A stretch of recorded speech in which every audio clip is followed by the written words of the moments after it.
Hello, and welcome to Improbable Themes.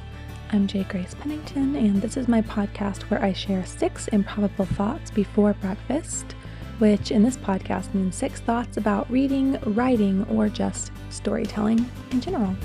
And it's actually been quite a few weeks since I recorded an episode, so I'm glad to be back with 6 things to share with all of you. So, number 1, I am back to getting up early in the morning to do my writing. I've been saying I was going to do that for a while, and then finally kind of got back in the groove of it the last maybe even like week and a half, not even 2 weeks. Getting up at 5 and really taking that time to just work, really in a really focused way on the editing. And so finally making a lot of really consistent progress. Should hopefully be able to finish up that phase of it this month and then get it sent off to the editor. So that's been good to finally make some serious progress after a couple months of really not getting much done on it. And I think it's going really well. I think I've made most of the bigger changes that I need to make at this point, and now I'm kind of just going through. Honestly, I'm doing a lot of taking stuff out, just like little things where I state something that just doesn't need to be stated, that can just be inferred, or, just things that don't need to be there, just extraneous stuff getting cut out. So that's most of what's happening, and then kind of just taking out repeated words, rephrasing things to be clear, shortening a lot of sentences. I tend to have quite a few run-on sentences in my original drafts.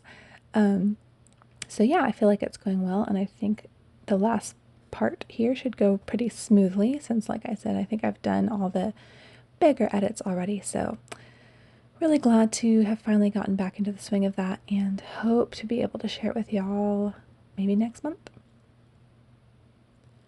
Number 2, I have been having to do a bunch of research for just small things as I'm going through it editing. And one of the biggest things, although I don't know if this really qualifies as research, but it's one of those types of just little tasks that I skip when I'm doing the first draft and then have to go back and do. Although this I really should have done a long time ago, and that is making a timeline for the entire series, because I've kind of had a general, sort of a timeline in my head, like, it's probably been about, 6 months since this and that happened earlier in the series, whatever. But then I started going, okay, like I need to actually sit down, see how long it's been since this happened, like find some specific dates for, such and so events that I can really reference how long it's been and make sure that I'm not condensing or expanding the timeline just way too much. Like, it doesn't have to be perfect, but I want it to generally all fit. And so I went through all the books. Actually, we know what year it is in the first one, and then there's one book in Gestern. I have several chapters that feature actual dates at the top of the chapter, and so I started there, and then just worked my way back. Like, okay, here's when this happened. How many weeks before was the previous book, or how many months after that was the next book? Just kind of like worked outward to the past and the future from there. And so that was very time consuming, having to search through all the previous books for references to time, to like, oh, it's been 3 weeks since this, or, to kind of skim the story and see how long it itself takes. Usually they'll take somewhere in the vicinity of like a week or so. Excuse me. Oh, my goodness, getting up early in the morning. But anyway, so I had to do all of that, make a really official timeline, which is really great to have. And then a lot of the actual research, like at one point in this story, I have her in Austria in the winter and she's complaining about how cold it is. And then as I was going back through it, I was like, wait a second, I'm sure there would be snow, like surely in Austria in the winter, and if it's this cold, there should be snow, and there was no snow in the story. So I'm like, I need to see, like, in this month in Austria, what's the weather like? And then she comes to a river at some point, and I had to be like, would the river be frozen over instead of flowing? Like, and I found, I always find research pretty interesting. Even things like this, like for the snow, yes, but I found that the main rivers in Austria haven't frozen in like 70 years or something. Like it's super interesting, and apparently they used to freeze more. And there's of course all kinds of theories as to why that happens, but so I'll be able to have in my story that it's not frozen and feel that pretty confident that that's accurate. So a lot of just little things like that that I've needed to just figure out and fix and just make sure I get right before we move on. The number 3, I'm also working as much as I can on the Machiavellian audiobook. And what's been really interesting is when I was going through all the books a couple years ago for their second editions, my impression was that Machiavellian was the worst one of the whole series. Like, I still like the characters and the storyline kind of generally, but I felt like a lot of the details and just a lot of the way it was written just kind of fell flat. Like, I don't know, it just seemed not very good to me. And I remembered that. And so as I went to do the audiobook of it, I was thinking, oh, this is going to be a little bit rough. But as I'm going through it, I'm not feeling that. But the funny thing is, I'm like, I can't remember if I'm like, maybe it was never really as bad as I thought, or maybe when I did the second edition, I fixed it a bunch and I honestly don't remember. There's a few things I've come across where I'm like, oh yeah, I remember changing that. And I didn't change big things in the revision, but I did, kind of smooth some of the actual writing out. And so maybe I just did enough of that it's better. Or maybe it's just one of those things where, like, when you're close to something, sometimes you can't tell how bad it is or isn't or whatever. So I don't know, but I was pleasantly surprised. And I've really been enjoying recording it. And there's a character in it that was really fun to write and turns out is really fun to do the audiobook reading for his dialogue. If you've read the book, I'm sure you can guess who it is. But anyway, so I'm enjoying that, and I think a little more than halfway through recording it. And I really need to get it finished because once I get it uploaded, and once I get it on Audible, it'll have to be another 3 months before I can get it on YouTube or anywhere else. So we'll see how that goes. But in the meantime, yeah, I'm actually really enjoying it. The number 4, I actually only have my 2 little kids this week. My 2 big girls are off on an exciting adventure with their grandparents on a big special vacation.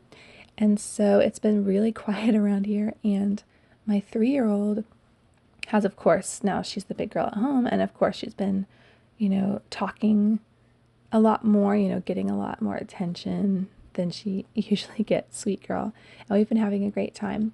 But one thing I've been really noticing, like, I knew she knew her letter sounds kind of generally, at least most of them, but I didn't realize how well she knew them. Like, she's the one that's obsessed with koalas. And so as we were driving the other day, she saw a Circle K gas station and she starts going, Mommy, I saw a letter over there, the one that starts with koala. I saw a letter K. I'm like, yeah, good job. And then as she was playing with these little toys we have that are like, it's a set of these little plastic acorns with all the letters of the alphabet on them. And then when you open the acorn inside, there's like a tiny little toy that starts with that letter. And so she was able to think what toy she wanted, like, okay, I want the queen, and then figure out which acorn it was in based on, the letter sound in front of it. And I'd never seen her do anything like that. So that was a pretty cool discovery. It's going to be still quite a long time before I work on teaching her to read or anything, but just seeing how much she's picking up on is really fun. I love just getting to give her that extra attention and find out new things with her. It's been super sweet. I mean, we obviously miss our big girls and can't wait to have them back, but there are also, some sweet things about having this special time with me and my big 3-year-old. So my current number 5, I'm currently reading Pilgrim's Inn by Elizabeth Gouge. I think I mentioned several weeks ago that I was reading her book, The Bird in the Tree, which is the Pilgrim's Inn is a sequel. It's the second in a 3-part series. So I'm finally getting around to book 2. And this is an author that I had never heard of, and then she was mentioned quite a bit in the book Girl, by Sarah Clarkson, which I think I've mentioned. Well, I know I've mentioned it a ton. I'm on a mission to eventually read all the books referenced in there.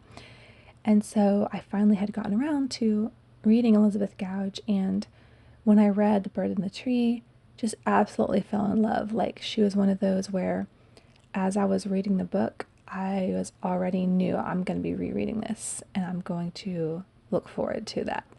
And it's just a delight. Like, there's so many lines throughout the story, and this is true for both of these. I'm finding the same with Pilgrim's Inn.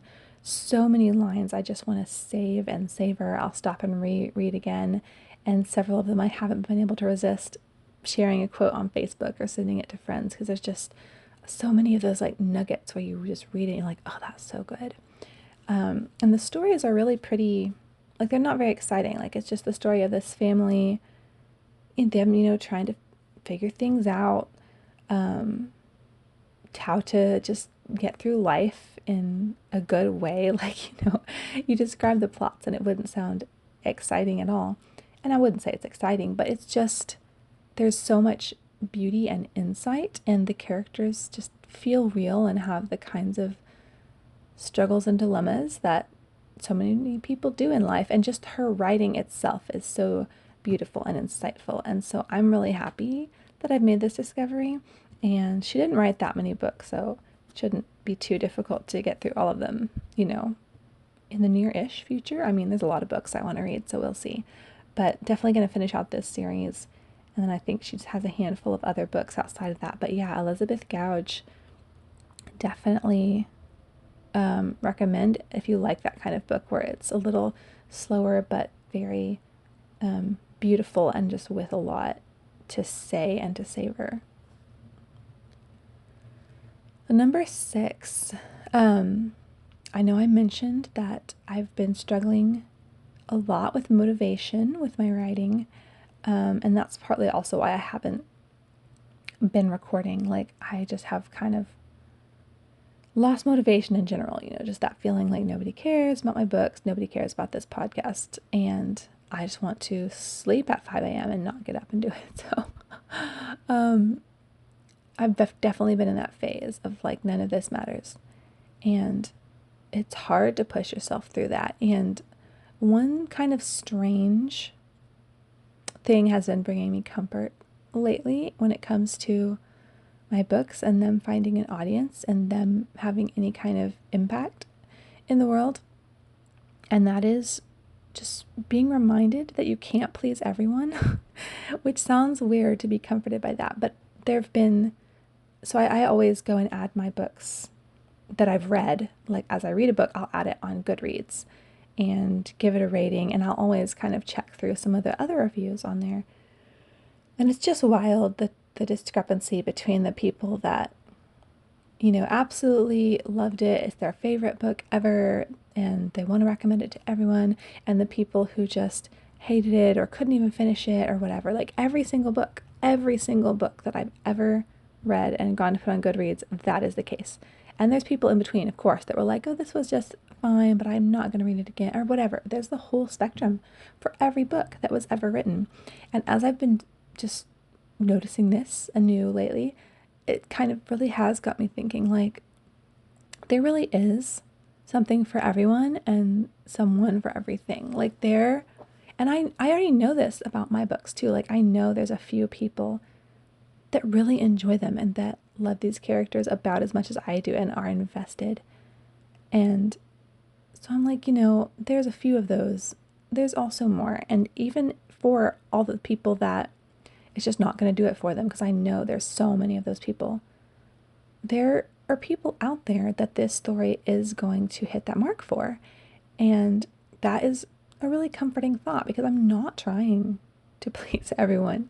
I'm not trying to write everyone's favorite story, but I am trying to bring some joy and maybe some thought-provokingness and something special into the lives of some people, And so just reminding, like, I think there really is a real audience out there for these, and that any negative or mediocre feedback I get does not negate that. And I haven't had anything like that recently. That's not been the source of my discouragement, but just my wondering, like, what am I doing this for? And reminding myself, like, there are those people out there that would give it 4 or 5 stars and write those reviews saying that it really meant something to them or they really enjoyed it.